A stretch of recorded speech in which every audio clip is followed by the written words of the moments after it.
What's up guys, it's me, Jeremy.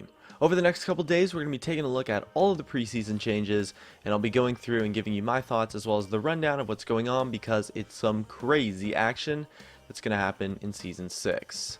This video we're going to be focusing on the Masteries and the new Keystone Masteries, and let's jump right into it. I want to keep this video under 10 minutes, so I'm going to try to run through these fairly quickly. Anyways, we got these three new mastery trees. We got Resolve, which is a little bit of a mix of utility and some defense. It's mostly on the defensive end though.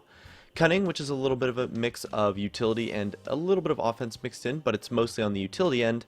And then Ferocity, which seems to be completely offense oriented. So the interesting thing about the masteries here now is that the way the tiers are structured is quite different. As you can see here, you can put 5 points into one of the two options, but you can't actually put 5 points into both. You have to put 5 points in the first tier, and that's it. That's all you get is those 5 points. And then you can only select one of the two, or later down in the tree, 3 options. So you have a tiered structure where you have one of 2 choices where you can put 5 points in, and then you get 1 point that puts into something that's a little bit more impactful, and then another tier, and then another 5 points, and then you finally get your Keystone Mastery at the end that does a bunch of really cool stuff. Overall, I like the new Mastery system a lot. I think it's a lot more impactful, feels a lot better. It isn't too much of like, oh, you know, 1% extra armor, like something really small and minuscule that you're not going to notice. These masteries are going to have an impact. You're going to notice them, and let's go through them. So first off, in the Resolve tree, we got Recovery. It's just very simple. We already have this mastery in the game right now, 2 health regen. And then Unyielding is going to give you bonus armor and magic resistance. And then after that, you can pick between either Explore or Tough Skin. You got your 12 movement speed in the bush or in the river. Or you have your Tough Skin, which is 2 less damage from champion and monster basic attacks. Now, it's interesting that it's both champion and monster attacks, so it looks like that's a nice tank option, and this is the more utility, someone like Nidalee maybe. And then we have Runic Armor, 8% bonus to all shields and healing on you, includes lifesteal and regeneration, as well as Veteran Scars, which is 4% total health. Next up, we got Insight, your summoner spells, 15% reduced cooldown, good mastery. Perseverance, 50% health regen, increased to 200% when below 20% health. 200% is quite high, so looks like that mastery might have a lot of situations on certain champions. And then next up, we got Swiftness, 15% tenacity and slow resist is pretty big. It's been combined from a couple of the other masteries in this current defense tree. And then we have Legendary Guardian, 2 armor and magic resistance for each nearby enemy champion. Looks like that can be a maximum of 8 armor and magic resistance. And then we have the Keystone Masteries for the Resolve tree. Grasp of the Unyielding, every 4 seconds in combat, your next attack against an enemy champion steals life equal to 3% of your max health. So this is a huge, very strong mastery for duelers, skirmishers, that kind of stuff. Champions that are going to be fighting a lot, as well as maybe if you're just looking to pick up a little bit more sustain in your build, you could combo this with something like Perseverance and Recovery for some more sustain. And then Strength of the Ages is a really interesting one. So this is a mastery that gives you up to potentially 300 health or more. Siege minions and large monsters that you or nearby allies kill grant you 20 and 10 permanent health respectively, 300 max, so you get 300 permanent health after you stack it up, and then after reaching the max bonus, further nearby siege minions restore 100 health. And then Bond of Stone, 4% damage reduction. 4% damage reduction is quite significant, so it's definitely an impactful mastery. And when you're near an ally, the bonus is doubled, so potentially a very strong mastery for maybe a tank support. And then 8% of the damage they would take from champions is dealt to you instead, but it can't reduce you below 15% health. So now let's take a look at the Cunning tree. We got Wanderer, very standard stuff. We already got that in the game. Savagery, it's a little bit more amped up of what we got in the game right now. It's going to give you 5 bonus damage. And then after that, you can take Runic Affinity. Simple, we got that in the game already. Secret Stash, this is just the Biscuit Mastery, renamed into Secret Stash for some reason. They're trying to be edgy or something. Merciless, that's your Execute passive, or the Execute Mastery going on there. It's a little bit stronger. Instead of 3%, it's going to be 5%. Because you get your 5 points. And then Meditation, this one's a little interesting. Once every 5 seconds, regenerate 1.5% of your missing mana. So it's going to give you like a nice boost instead of a very slow passive regeneration. So you're going to feel the effect of this mastery a lot more because it's going to be a lot more active. It's going to give you a boost every 5 seconds rather than just passive regen. Then you got your Bandit Mastery. We got that in the game already. Dangerous Game in the Cunning tree. It's interesting that it's in the Cunning tree, not the Ferocity tree, but that potentially gives a lot of options. As well, something to mention is that you get 18 points into one tree and 12 points into another tree. So you get 1 Keystone Mastery and 1 secondary tier. So you can go 18 into Ferocity and still get Dangerous Game. Then you have precision, 3 plus 0.3 per level armor and magic pen. This is gonna be, I believe, I think it's 8.4. Let's just check right here really quick.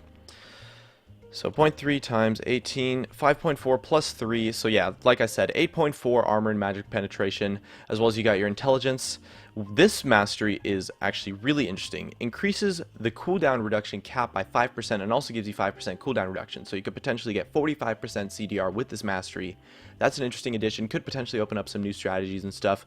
We'll have to theory craft a little bit with that one. And then we got the Keystone Masteries for the Cunning Tree. Storm Raider's Surge, dealing 30% of a champion's max health within 2 seconds, grants you 35% movement speed for 3 seconds, so potentially a strong mastery for maybe a burst damage champion. Someone like Annie, you could burst someone down and then just run away with that bonus movement speed, something like that. I'm not sure if this is the best for Annie, but you kind of get the idea. Burst damage champions, this is going to be a pretty strong stuff.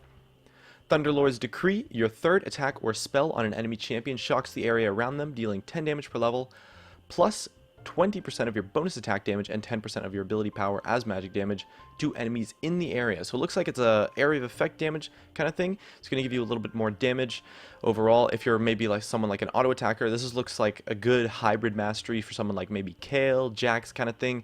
It's going to be pretty strong, do a lot of damage. Windspeaker's Blessing, it's a great support mastery here. Your heals and shields are 10% stronger. Additionally, your shields and heals increase your target's resistances by 15% for 3 seconds when used on an ally other than yourself. So that's very strong if you're shielding a tank.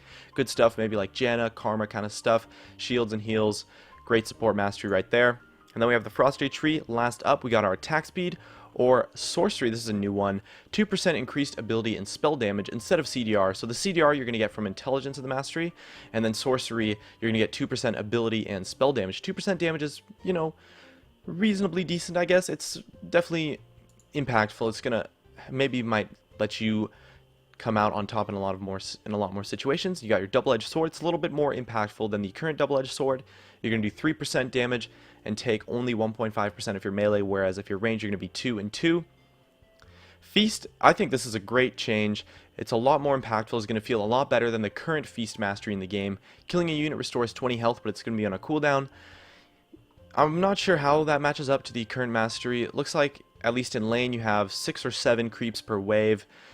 So it looks like it's probably going to be more health now than the current version of Feast that's in the game, and I like this change a lot. I think this is exactly what the direction that Riot wanted to take with the masteries. This is the kind of change. It's a very good example. They took something that was, you know, you get 1 health back per unit kill, 2 health, and something like that. Very small, doesn't really feel like anything, and they made it into this big thing that, okay, you're going to feel this.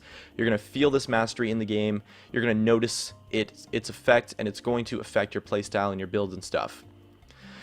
We got Vampirism, 2% lifesteal and spell vamp, very standard stuff. And then Natural Talent, this one's interesting. They made it a little bit more hybrid, 10 AD and AP. So they put the level, this is the scaling AD and AP, but they put it on the same mastery. So that's a pretty interesting one.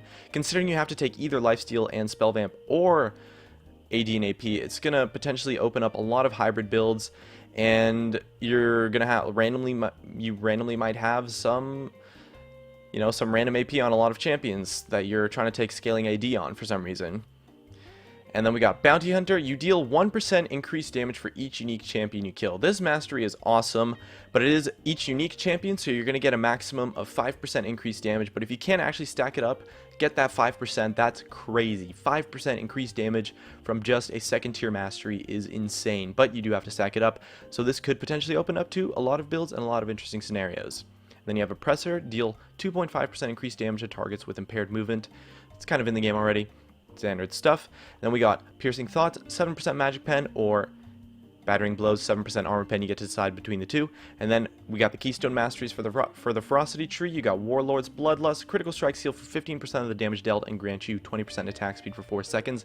This mastery is ginormous, totally insane on 80 carries. Critical strikes healing you for 14% of the damage dealt. That is ridiculous. It's going to give you a ton of lifesteal on 80 carries. Very strong mastery here. Fervor of Battle. Your basic attacks and spell grant you a stack of Fervor for 5 seconds. Each stack of Fervor adds 1 to 8 bonus physical damage to your basic attacks against champions based on your level. So it looks like it's going to be a maximum of 80 bonus physical damage. This mastery I think is actually potentially a little bit overrated.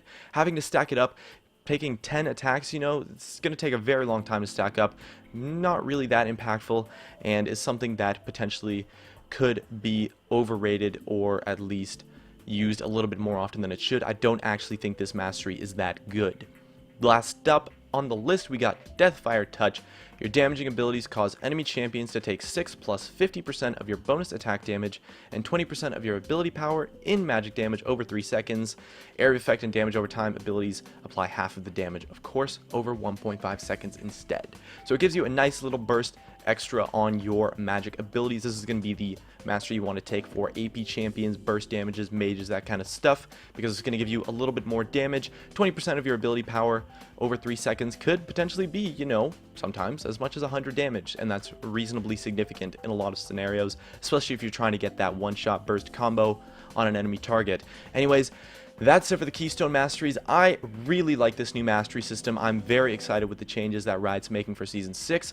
That's going to be it, everybody. I'll keep you updated with some of the other changes. We're doing videos every day now, so I'll definitely have loads of time to cover everything. It's going to be awesome. Check it out, and thanks for watching.